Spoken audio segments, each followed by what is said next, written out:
Now recording, and there we go. 3 seconds. It's better than nothing. All right. Told you guys I was going to be back. Welcome to episode 59 of Psycho's Platters. Back to back, kids. Trying to make up for those few weeks I was gone. So listen, let me get to the story here, okay? I don't want to mention a lot of details on this, but it was a good friend of mine, okay, told me that another friend of mine had a bunch of records, okay, and you know, I had to insert foot in mouth because, excuse me, itch, I hate itching. Yes, I'm keeping that in. So they were of a dead person's record collection, and I don't know. I don't know why I get bothered when I look through things like this. I just do, okay? It's maybe the third or fourth collection that in my life, in my 35 years of collecting, that I have had this. And I just always get unnerved. I mean, I do and I don't. But I have to tell you, I would rather have this man back than his records. Does that sound weird? Because I would have got along with him swimmingly, something tells me. But going through these, we would have been friends. I'm telling you right now, and that's the cool part, because his taste and my taste pretty much matched, and that's what I liked. So, you know, I actually dedicate this show to him because he helped me. He helped me find a very nice piece in my collection. I'll save that one to the last of this episode. But there was an album I was looking for 35 years. Seriously, 35 years. So this is going to take a couple episodes minimum. Okay, there was hundreds upon hundreds in this man's collection, and like I said, excellent stuff. 90% of it was definitely decent condition for 90% of it.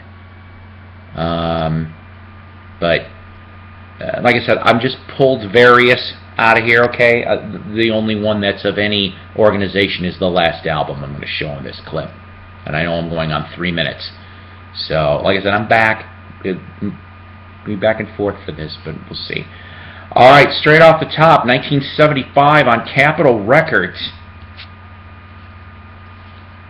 Did you know Quicksilver Messenger Service reunited for a one-album deal? They did. It's called Solid Silver. I actually can't wait to listen to this. This is, of course, it's either a promo hole or a cutout hole. I'm not entirely sure on this. But it was everybody. You got your gang back. Gary Duncan, John Cipollina. What a guitar player. What a guitar player for this band. David Freeberg, who, of course, also would go to Jefferson Airplane / Starship as well. Really, really good, though. And like I said, there's the front, there's the back. And it's, you actually have an inner sleeve, too. Got a nice picture. Orange Capitol. Also, who happens to show up on this album too, I noticed, well, Nicky Hopkins makes a return. He, of course, was a member briefly of Quicksilver Messenger Service. I think Shady Grove album is the one that's coming to my mind. And then Kathy McDonald. Kathy McDonald actually was a singer. She started out, if I remember correctly, Big Brother and the Holding Company after Janis. Okay, she shows up after Janis in like 1970, I want to say. Stevie Ray Vaughan. You know what? I do not. This is either my very first Stevie Ray on vinyl, or it's my second. Couldn't Stand the Weather. I love this. It is promo stamped on beautiful Epic. These are so clean. I really cannot wait to start listening to these and just enjoy and relax. Man.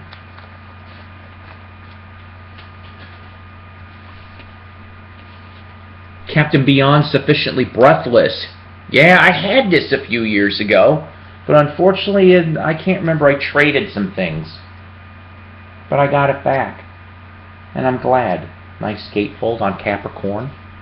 There's your back cover. Your Captain Beyond Musical Jeopardy is pretty much this. What do you get when you get Rod Evans from Deep Purple and Lee Dorman and Rhino from Iron Butterfly? This is what you get. You get Captain Beyond. And Paul Hornsby was a sessioner too. He's on here too. So, and I love it though. It says dedicated to the memory of Barry Oakley, who died shortly before this came out. Now, Tim Smith showed me an album that I never seen before. Well, Tim, guess what? It turns out now I have a copy of Randy Bachman's Survivor. Also, here on Polydor, gold stamp promo. You got your, there's your gatefold. Let's see here for a second. Oh yeah, white label promo for this one. Guest stars on this particular piece. Burton Cummings is on here. I remember that Tim told me about that. So Burton Cummings is on here. So you got a little bit of a Guess Who pairing, and then also, hang on a second. Oh yeah, Jeff Porcaro from Toto, Tom Scott. Yeah, so I mean, pretty cool. Really nice from 1978. I did get some Zappa.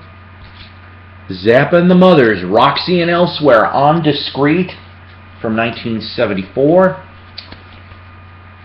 Here is your gatefold. I love Zappa.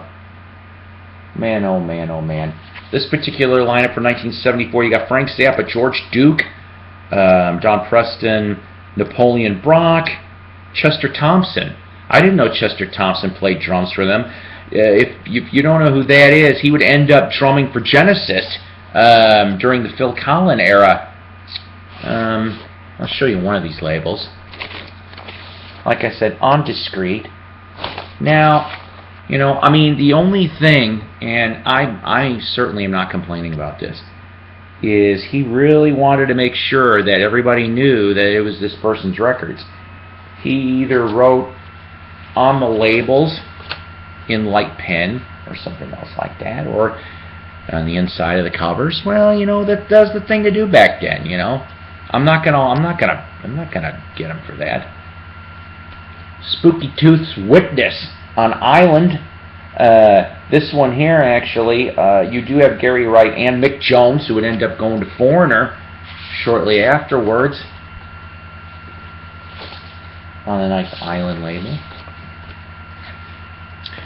By the way, I ended up getting, like I said, there was hundreds of records, but I had a lot of this. So I ended up with like between 80 and 90 albums, roughly. Not too shabby, I think. This one has got to be one of the weirdest album covers, but it's Are You Standing at the Fork in the Road Between Failure and Success? This one here is Guess Who's Artificial Paradise. Like I said, I've never seen this one before, but it's also on RCA. Okay, finally, I love Pink Floyd. I do. Never had a copy of Metal. Okay, it's still in the shrink, so I can't really pull that out, but it's on Harvest, and I'll show you that real quick on your yellow Harvest. Now, the nice thing about this is that even though I already knew some of the songs on here, like one of these days, I've heard that one. There was a song that the local station was playing on the radio during quiet time on Sundays, and the song haunted me in my head for months. And something told me it had a Pink Floyd vibe to it. It turned out I was right. It was the song Fearless off of this album. If you've never heard it, go listen to it, because God, is that a great song. I don't know why it wasn't more popular. I mean, I know we're talking 1971 and all, but alright. Humble Pie, their first one. Let's see here, is the gatefold on A&M.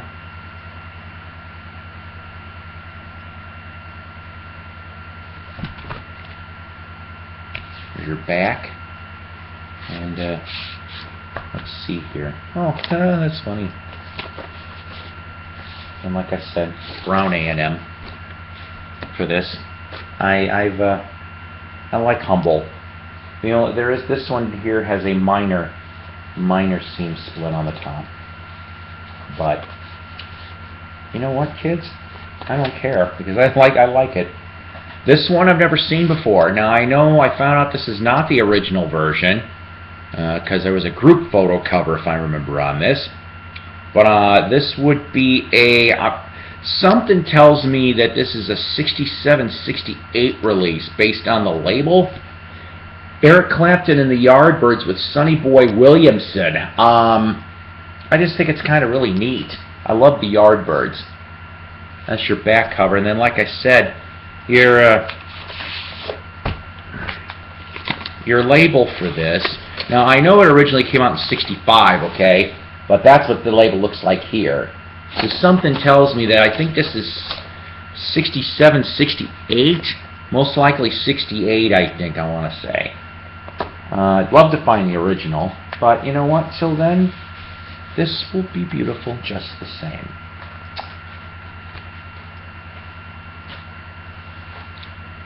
I know Ronnie likes to talk about Procol Harum from time to time. I got Exotic Birds and Fruit off Chrysalis.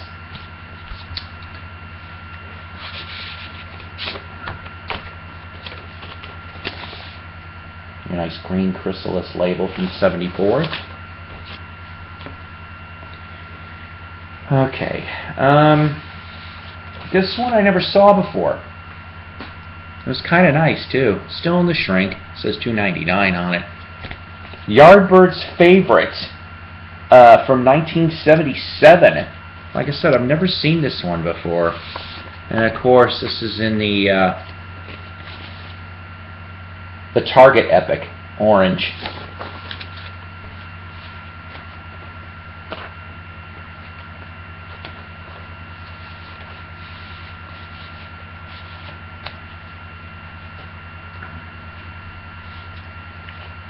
Atomic Rooster on Elektra.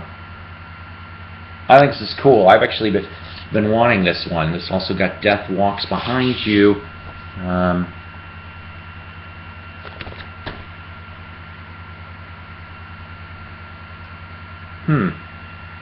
That's odd. not exactly in the right sleeve. There's your Elektra Butterfly label. It's in a what the heck kind of? It's in a lyric sleeve for Philip Bailey's Chinese Wall. I don't know, whatever. Weird. It's not the first time I've seen that here. Come on, get in there. Alright. Now, this one almost escaped me. But if I remember correctly, Sugarcane Harris on Epic, he was a member of Zappa's band, if I remember correctly, at one point or another. I kind of like the back cover of this. kind of funky and freaky at the same time.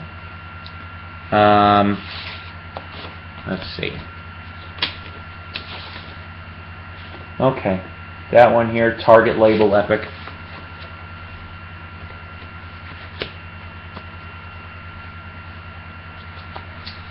Let's see. I know I've been saying that a lot today. I'm a little out of it today, guys. Sorry.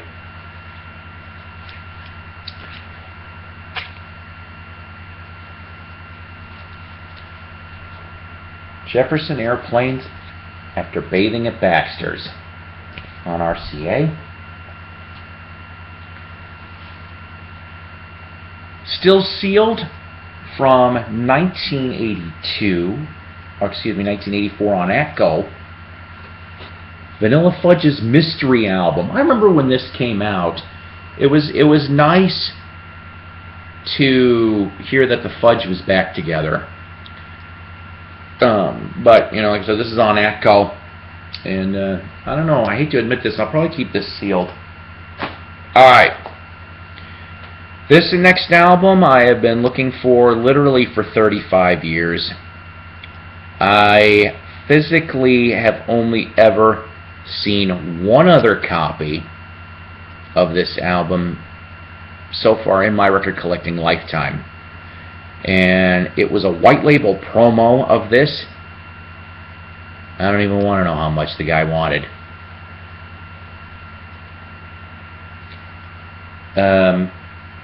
Like I said, the guy lightly wrote on the cover, and it's on the label too. But you know what? I don't care. I'm really happy to have this. You ready? Live Yardbirds featuring Jimmy Page from 1971. That's right. 35 years I've been looking for this. Because not only am I a Yardbirds fan, I'm a Zeppelin fan. And I know the story about this particular album. It was recorded in March of '68 in New York. But the thing is that I'm told, and I cannot wait to listen to this. I'm hoping to. I'll be listening to this in a little bit, actually. But they weren't really that great of tapes. But the point is that Jimmy Page, in '71, when it was released on the Yellow Label Epic, put a cease and desist order on this. And I'm led to believe that this thing was only out for about 45 days max. I don't know. Like I said, I love this band. I do. I'm trying to find all kinds of things. I have a different Yardbirds one also that I'll show you in another broadcast that I was really happy to find. But like I said, I'm happy to have these, but I don't know. I just would still rather have the man, not the records. I think there would have been a lot more stories. I would have had a new friend. But they're here, and they're in a good place. That's how I do treat these things. I've always told people that I've bought a dead granddaughter's collection. I've bought it 15 years back. I bought a dead son's collection. He committed suicide, and he liked heavy metal and hair metal, and I probably bought about a third of that collection. And I don't know. It's in the sanctuary. I keep it here, obviously. I enjoy it. I'm hoping to keep these for a while at least. That's the goal. So, but it gave me a new lead, and I'm very happy. I got new friends too, and I love it. It works out really well, I think. So I don't know. Just remember that every day could be your last on this earth, I know it sounds depressing, but realistically, I'm just trying to tell you, because, my kids don't appreciate this stuff very much. I mean, my oldest son, Mike, is starting to a little bit, but I kind of half-jokingly told my children, I said, so help me, I don't expect you guys to hang on to this stuff, but if you sell it for a quarter apiece, I'm going to come back and haunt you for the rest of your days. It's mainly for enjoyment, but I want them to be able to get something out of it. That's how it is. Music transcends life. Transcends people. It's your common denominator, whether you want to accept it or not. Everyone loves music. That's a common denominator. Our music taste can be different, but we all love it, and we all should respect it. The loving of the music anyway. Alright, like I said, this is going to be over a couple episodes. I've got, like I said, that many to go through. I still haven't really gone through half of what I got. But At 20 minutes here, thought I'd let you know, shout-outs, Wax Museum with Ronnie Dark from 6 to 9 p.m. Sunday night, Central Standard Time. Great show, followed by Night Owl Lounge with Mike Adams, 9 to 10 p.m. Central Standard Time. Love both of them on Facebook, please. Thrifty Music Collectors Group. Yeah, Tim Smith started that sucker. And it's a very nice group. Go join them. Okay, they definitely would love to have you. YouTube Vinyl Community. Love them too. You gotta. It's wonderful stuff. Few thousand people and growing. Please, please, please, please. Oh, you know what, too? I'll throw this in because I forgot to on the last one. If you like KISS like I like KISS, go like and subscribe 3 Sides of the Coin on Facebook and YouTube. You will not be sorry. Mike and Tommy, really good guys. They really, really are. They keep things lively in the KISS world, and I'm glad. So let's see. Oh, and one last thing, please. Myself, Grant Daubin, and Doug Fields have created a show called Knights of the Round Turntable. The teaser spot, the episode 1 and the episode 2 are on YouTube at Knights Talk, K-N-I-G-H-T-S Talk. Go please like and subscribe. We need a lot of subscribers. We are growing. The 3rd episode has been filmed and is being currently edited as we speak. It is a 2-part episode on jazz. And yes, I know, we kind of had a noisy locale. I wanted to originally do it live. It was my idea on that. But it's just getting too damn noisy. And so we are moving the location as of episode 4. We are going to have a much quieter location so people can hear us and hopefully have some extra sound improvements in the process. Also, I'm trying to line up some interviews, and so's Doug and a couple others for musicians to be interviewed. Hopefully that'll go well, nice. We'll let you know how that progresses over time. So, like I said, please go subscribe to Knights, K-N-I-G-H-T-S, of the Round Turntable on Facebook and Knights Talk on YouTube. It is a good show. I love doing these shows. I love doing psychos, but I also like bouncing off of other people, and I like learning from other people. And I do. Doug and Grant are probably 2 of the coolest people in my musical collecting life. Okay, Doug teaches me the old stuff. Grant teaches me the new stuff, and I wouldn't want it any other way.